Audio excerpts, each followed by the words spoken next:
Hello, hello. This is Ole Dammegard live from Sweden.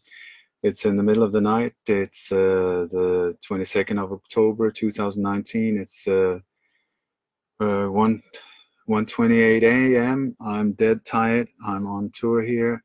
And as you know, when I'm on tour in Sweden, some of the things that I really try to expose is the alleged assassination of Olof Palme, the Swedish Prime Minister, the sinking, blowing up of the ferry MS Estonia, killing almost 1,000 people, I think directly as part of a cover-up of the assassination of the Prime Minister, and also the alleged terror attack on April 7, 2017 in central Stockholm, on Drottninggatan in central Stockholm, Sweden. And what I found, I'm really trying to expose the facts that I found around this thing that does not match up with the official story whatsoever. And as you know, I spent like 35 years looking into hundreds of these cases. I've been on location in I don't know in how many different countries looking into these things. I've traveled in total to over 50 countries. I've been giving talks in 15 countries. I've done between 500 and 1,000 international interviews on this case, and I am considered by some as well, I have to say it, a leading expert in these type of operations because I devoted, I think, more time than most other people do in a lifetime on events like this, trying to figure out what is going on in our world because we have to understand what the problem is to find solutions. And in this case, when it comes to terrorism, for instance, which is really changing the face of society day by day, are we surrounded by Muslim terrorists waking up and preparing bombs for breakfast, planning to blow us up in different ways? Or are these other types of events like state-sponsored terrorism? And the thing that I have found so many times over and over again is that instead of Muslim terrorists, I find state-sponsored terrorism connected to the Gladio network, connected to NATO, or private contractors that have been paid by NATO or also the American intelligence agency, the CIA. Most of the time, the agencies that pops up in hidden, but still the ones that I encounter is the CIA and the Mossad. These are major. Mossad is major in these type of things. It's also, you know, the motto of Mossad, the war of deception, war by deception. So we don't even understand what is going on. Anyway, when looking deeply into the alleged terror attack on Drottninggatan, which is a traumatic event in Sweden, I found a whole different story than the official one. And I've recently published yet again, they keep getting shut down, a presentation of what I come forward with. And it's just like step by step by step by step. You can find it here on YouTube. It's in Swedish, but I will get it out in English soon as well. But you can just see all the hundreds of things that doesn't match up.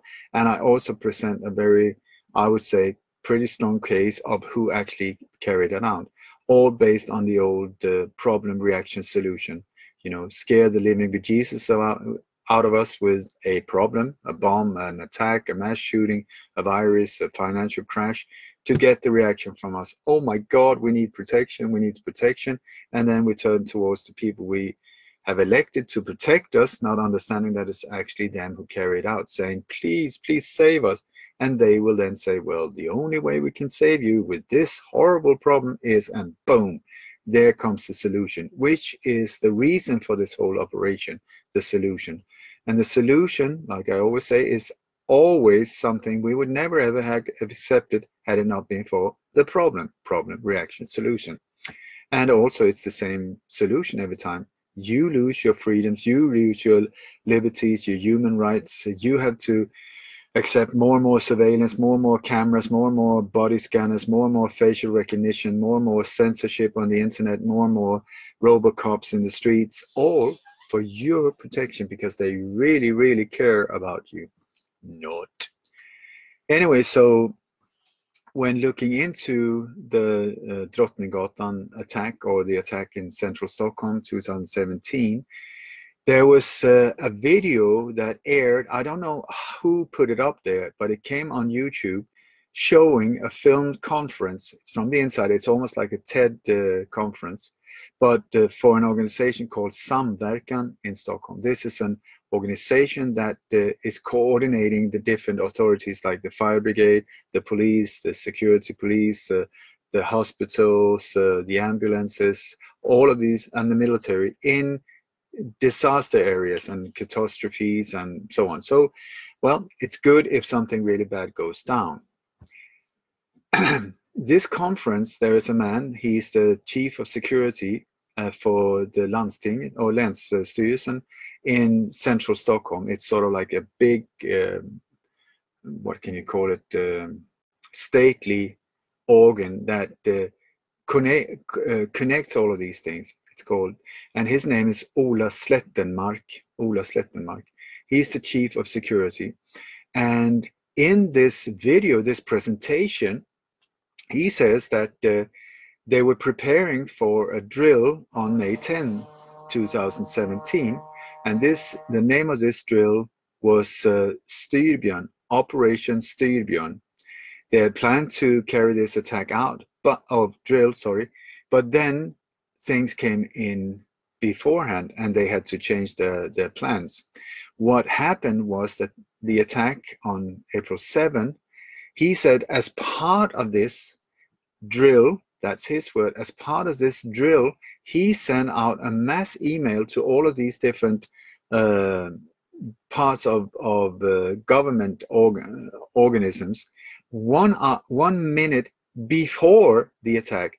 The mass email that he sent out demanded that the terror level in Sweden were raised, a terror alert were activated 1 minute before the attack happened. And then he goes into great details about just the minutes following the whole thing, how everything is activated, turning it into a terror attack at a point where it could have been a car accident or it could have been a drunk driving incident or whatever. Suddenly, boom, from second one, or actually 1 minute before it happened, it was already a terror attack. Go figure. How can you press the button 1 minute before it happens if you're not part of it? So I tell you, that guy, Ole Slettenmark, that is what a terrorist, real terrorist, look like. He is so part of this whole thing. And if I've ever seen a smoking gun, boom. You just have to thank them when they're that arrogant that they let themselves be filmed telling us the truth. So thank you for that.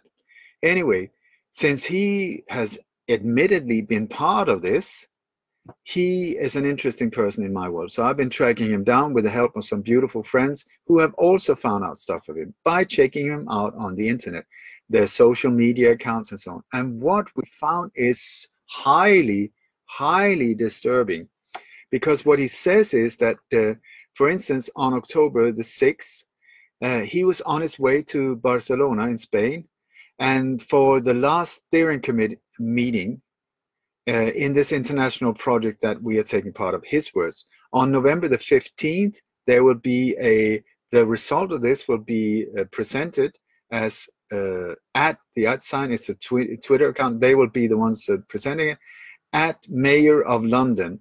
They will show the result and also start what is called the counterterrorism preparedness network, where this Swedish part is taking care of it. I also strongly believe that they're working hand in hand with a company called crisis-solutions.com. crisis-solutions.com. This is my world, a highly suspicious website and organization that on their website had a video called Crisis Cloud, where they showed in great detail, they were so bragging about how they could carry out multiple attacks in several different countries at the same time, simultaneously. How they did it with what is called the Crisis Cloud, where they had the tactical team in one unit, they had the CEO and the C-suite, as they call it, with the government, different agencies and the client, all of it together. And then they had what is called, I don't know what they call it, but the active part the thing that we see on the street with all the ambulances, police, SWAT teams, fire brigade, or people in police uniforms, fire uniforms, fire brigade uniforms, and so on. Just because they have a uniform on does not necessarily mean that they are English police officer or Swedish police officer. It means that somebody is running around with a uniform on. Anyway, so crisis-solutions.com, a highly suspicious company. Anyway, so this man, Ola Slettenmark, was in Barcelona where they had this major meeting. And what he says there is that they are taking part of an international operation where 39 targets have been decided, the way I read it, 39 targets, that's 30, that's a hell of a lot of different targets in 5 cities. London, that's London, England, Manchester, England, Barcelona, Spain, Paris, France, and Rotterdam, the Netherlands. The thing is that according to what they talk about, it would be called Operation Sea Eagle 2019 or Operation Havsörn 2019, and it will take place on October the 23rd. That is in 24 hours between the October 23rd and 24th. The duration will be 36 hours, and they will test all kinds of weird stuff. It says that it will be a wide simulation drill. What that means, I have no idea, but it's really the type of words they like to do, like a massive white hit. It says it consists of moments of gray zone problematics with major society disturbances, disinformation, and information pushing propaganda, that is what they say, and with different parts of serious antagonistic actions. I believe blame it on the Muslims once again. Is Allah Akbar, drop the passport, an ISIS flag, the whole thing that will keep stirring up the emotions that will divide and conquer us, so that we will accuse the Muslims and they will be angry at us, and there will be riots, lynchings, you name it, stir it up, stir it up, stir it up, when it's actually them doing it. It also says a whole different lot of really beautiful words about how to prepare this and that. But what they're actually saying is that with a duration of 36 hours, they're going to hit 39, that's 39 different targets in 5 cities: London, Manchester, Barcelona, Paris, and Rotterdam. All of these have had several different attacks during the last few years. Alleged terror attacks, which I have been on location and more or less exposed all of them as false flag operation, inside state-sponsored terrorism, there to scare the living bejesus out of us, so that we will welcome more and more militarized surveillance, control, you name it. So also, as part of this, there will be a nuclear power plant disaster drill in the north of Sweden, Älvkarleby. It's a place way up north where 1,600 people will take part of this drill, according to their own website. It will take place at the exact same time as the other drill. It will go under the same name as well. And also, we have a drill there's another one here, a nuclear power plant disaster in Forsmark as well. That is apparently the second. So there's 2 of them apparently. I see another one here, and here they're talking about the second drill for this type of thing. It's Forsmark. There will be around 100 people taking part of this. 100 people, crisis actors, I don't know. It says the more people that turns up and signs up, the more realistic it would be. So they're trying to look for crisis actors and so on. This will be exactly at the same time, and this will be, let's see here, it would be Forsmark. It's one of the big atomic power plants in Sweden. So there's 2 planned here, apparently. Let me see if I've just got some more here. There is also Swedish radio. They've just gone out with a big thing where they say, there was a big hospital called the Akademiska in the Uppsala. They should have 75 actors involved, but unfortunately they pulled out. They say here that well, they're just pulling out. So also other parts that would have been taking part would be the local traffic, bus traffic, and train traffic, this communication system. So we're talking like major parts in different countries, like the countries involved in this whole thing, all NATO countries. Sweden, well, Sweden was part of NATO in 1954, even though not on paper. England, Paris, Holland, and Spain, all of them. So what I'm asking of you, I'm begging of you, is like, please, instead of sitting whining at home saying, what can I do? I'm just an ordinary person. I don't know what I can do. You can make a difference here.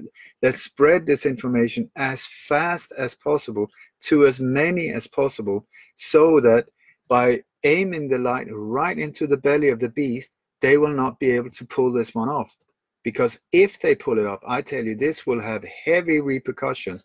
It will be like a European 9/11. That is my feeling, 39 attacks. Just imagine this massive carpet bombing of Europe. 39 attacks simultaneously. 2 power plants in Sweden being blown up. Can you just imagine what they would say? Well, we need to curfew, martial law for your protection, and take it over, including shutting down the internet, because of course they would blame it, I think, on, well, these terrorist organizations are spreading this type of information, planning these type of operations over the internet, over Twitter, over Facebook. So for your protection, we just need to censor and shut the whole thing down. It's just pushing the same agenda as they've been trying for such a long time. And with an event like this, oh my God, will it go fast? So I ask you, please share it and spread it to as many as possible. Also, if you are on location in London, Barcelona, Paris, Rotterdam, Manchester, or in these Forsmark or Älvkarleby in Sweden, please go there. If you notice anything that looks like a drill, any kind of suspicious activity, start filming it. Make it very obvious that you're filming these people that are preparing this thing, because as any kind of criminals, they cannot function in the light. Criminals or any criminal activity can only take place behind closed doors, in the shadows, in the darkness. Otherwise, they lose all the power if we see them. So I say, let's just expose this whole thing, bring back balance and harmony in our world, and tell these dark forces to bugger off. I mean, if they want to carry on and kill people, whatever, let's put them on an island. They could kill each other, and leave the rest of us alone. So please, let's say that we spread all of this, nothing happens. I look like an idiot. Do I care? At least nobody has been hurt. That's the main thing. It did not go down. Option number 2, we spread the light out there, the information. They pull it off anyway. What happens? It's so easy for us to show, we knew it, and this would cause a major blowback. That's how they say with these type of operations, a major blowback that would be very negative for their operations. So whatever way, it can only lead to something good. So I really, from the bottom of my heart, let's do this together. Get it out there to as many as possible. We've only got 24 hours, less than 24 hours to do this, and then just totally neutralize them by saying, we see you, we know what you're up to, so just stop it. We've had enough. Stop it. Enough. We've had enough. So with that said, I ask you, please share this. Thank you so much for listening. And I don't know, but I will continue for an hour or so, and then I will hit the sack because I've got another presentation tomorrow night. Much light and love to all of you, and thank you so much for assisting us all. And well, we're all in the same boat, so let's help each other. It's only our future, our children's future, that the children, the future of the world. So what could be better to make a bit of an effort? Have a good one, and bye bye.